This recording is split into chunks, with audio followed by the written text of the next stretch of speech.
සැප්තැම්බර් මාසෙත් දන්නේ නැතුවම ගෙවිලා ගිහින් 2024 අවුරුද්ද ඉවර වෙන්නත් තව තියෙන්නේ මාස කිහිපයක්. ගස්වල කොළත් රතු පාට රත්තරන් පාට වෙලා හැලිලා යනවා. හරියට නිකන් එයාලටත් මහන්සි වගේ. අපිටත් එහෙමනේ.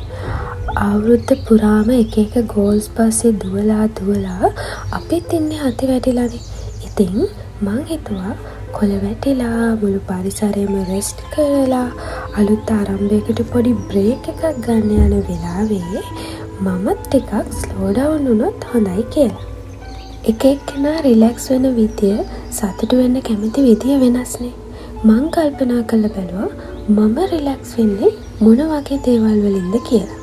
එහෙම හිතද්දි තමයි මට තේරුනේ මං ආස වැඩි සද්දපත් නැති පරිසරය එක්ක බැඳුණු නිදහස් සාමකාමී ලයිෆ් ස්ටයිල් එකකට කියන එක. මගේ හිත සතුටු වෙන්නේ ගොඩක් අය ගැවසෙන පාටිස් කොන්සර්ට් වලින් නෙමෙයි, ගස් කොළන් එක්ක මගේ ආදරණීයන් එක්ක සත්තු එක්ක ගෙවෙන හරිම ලස්සන දවස් වලින් කියන එක. ඉතින් ඒ වගේ නිදහසේ ගෙවුන දවසක් මට හිතුණා ඔයාලත් එක්කත් ෂෙයා කරගන්න ඕනි කියලා.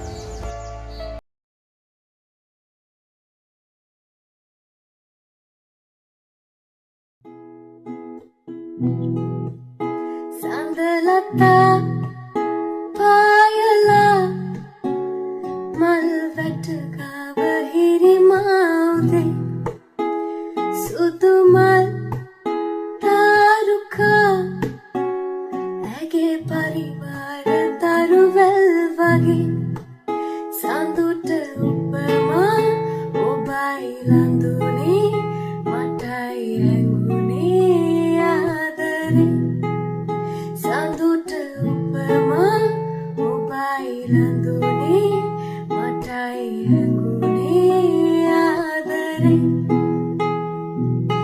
මන්දිරේ කවුළුවෙන් මමේ උදේ නෙත් පුරා බලා හිඳින්නේ රූපේ මන්දිරේ කවුළුවෙන් මමේ උදේ නෙත් පුරා බලා හිඳින්නේ රූපේ ඔබට රහසේ ප්‍රේමාදරේ මට දැනුණා රත්තරන් ඔබට රහසේ ප්‍රේමාදරේ මට දැනුණා රත්තරන්.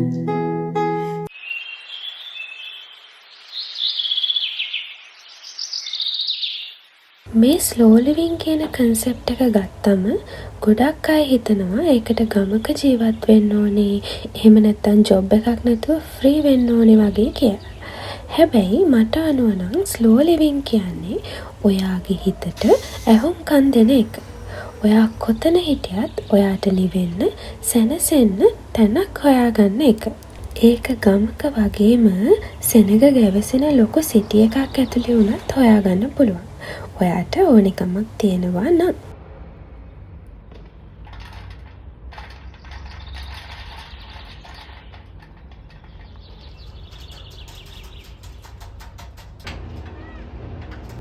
මං කලිනුත් කිව්වනේ අපි සතුටු වෙන්න ආස දේවල් එකිනෙකාගෙන් වෙනස් කියලා. මං කැමතිම මං ආසම කරන කෑම මගේ අතින්ම ගෙදර හදන්න. මගේ ආදරණීයන් ළඟ ඉන්න වෙලාවක් නම් එයාලත් එක්ක ඒව ෂෙයා කරගෙන කන්න. මේ ලෝකෙ මං ඉන්න ආසම තැන කොතනද කියලා කවුරු හරි මගෙන් ඇහුවොත් ඒ තමයි මගේ පවුලේ අය, මං ආදරය කරන අය ඉන්න තැන. එහෙම බැරි වෙලාවට මං අනිවාර්යෙන්ම එයාලව පේන මානෙක පින්තූරකින් හරි තියාගන්න උත්සාහ කරනවා. මොකද මට මහන්සි දැනෙන, මට කලකිරීම හිත්‍රිදීම ඇති වෙන වෙලාවට මේ මූණු දකිද්දි මට මතක් වෙනවා මං හරි වාසනාවන්තයි කියලා. ඒ නිසාම හැම දෙයක්ම දරාගෙන ඉන්න ලොකු ශක්තියකුත් එනවා. මගේ ළඟම අයගෙන් පස්සේ මම මගේ දුක සැප බෙදාගන්න යන්නේ මගේ වටේ තියෙන ගස් කොළන් එක්ක. මේක සමහර අයට අමුතු දෙයක්, පිස්සුවක් වගේ දැනෙන්න පුළුවන්. හැබැයි මට ඒකෙන් පුදුම සැනසීමක්, ප්‍රබෝධයක් ලැබෙනවා. ඊළඟට අත්කම් නිර්මාණ කියන්නේත් මගේ ජීවිතේ මං කරන්න ආසම දේවල් වලින් එකක්. මගේ ගෙදර මගේ කාමරේ පිරීලා තියෙන්නෙම කඩෙන් ගේන දේවල් වලට වඩා මං මගේ අතින්ම හදපු ගොතපු දේවල් වලින්.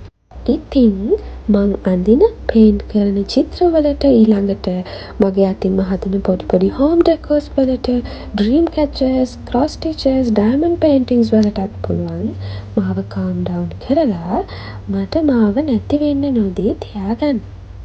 මං ඉන්න තැන පිළිවෙලට පිරිසිදුවට වගේම මගේම අතින් නිර්මාණය කරපු දේවල් වලින් පිරීලා තියෙනවා දකිද්දී මගේ හිතට හරි සතුටක් සැනසීමක් දැනෙනවා.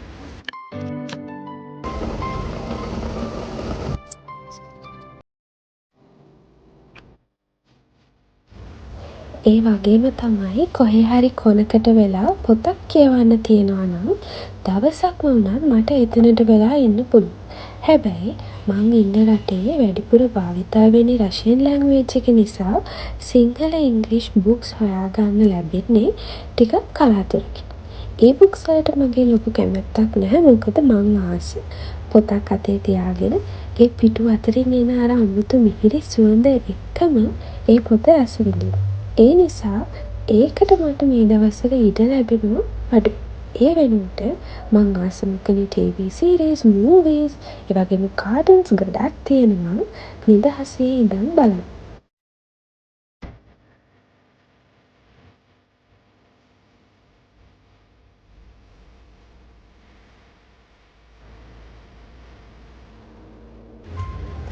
කෙනෙක්ට හිතෙන්න පුළුවන් මේ දේවල් කරන්න කොහෙද අපිට වෙලාවක් කියලා. තමන් සතුටු වෙන දෙයක් කරන්න පොඩි වෙලාවක් හොයාගන්න එක මට නම් හිතෙනවා ලොකු අමාරු වැඩක් නෙමෙයි කියලා. සමහර වෙලාවට වැඩකටම නැති ප්‍රශ්නයකට අඬා හරි තරහ ගිහින් හරි නාස්ති කරන වෙලාවේ අපිට ඕනම් පුළුවන් අපි වෙනුවෙන් අපිට සැනසෙන්න පුළුවන් දෙයකට ඒ වෙලාව යූස් කරන්න.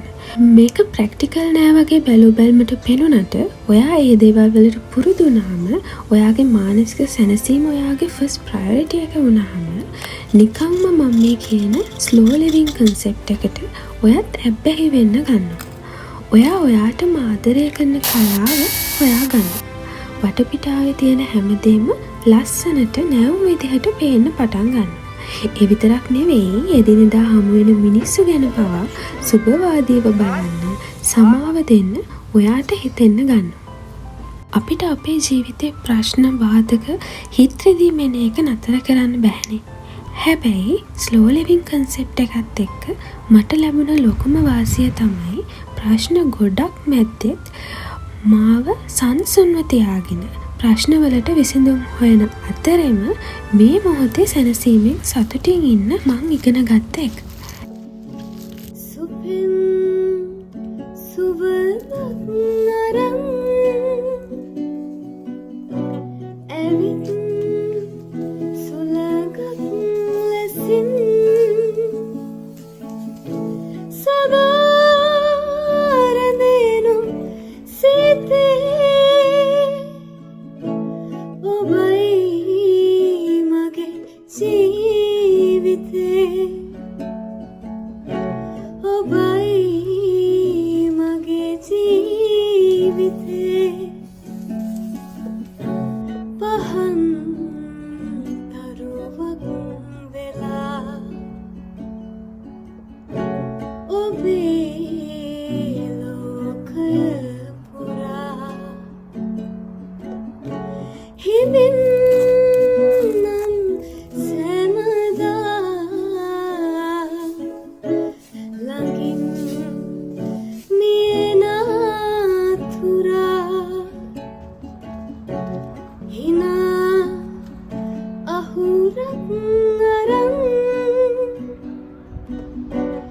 නැවුම් පැතුමක් ලෙසින්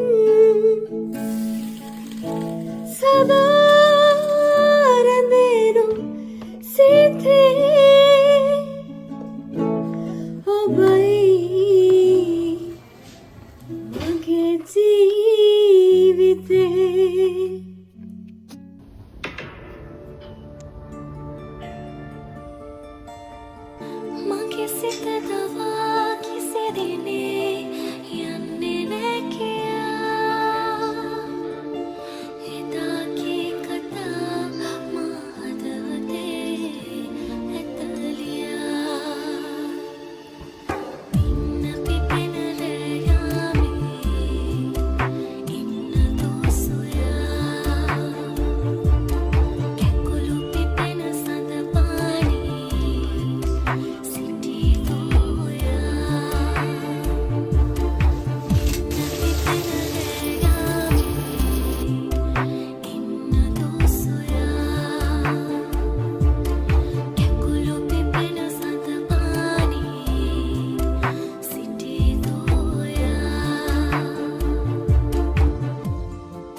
කොළන් එක්ක ගෙදර හදන රසම රස කෑමවල සුවඳ එක්ක ගෙවුණු ලස්සන දවසක් මේ විදිහට ඉවර වෙන්නයි යන්නේ.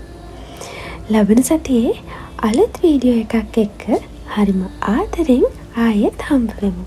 එතකන් පරිස්සමෙන් ඉන්න. Thanks for watching.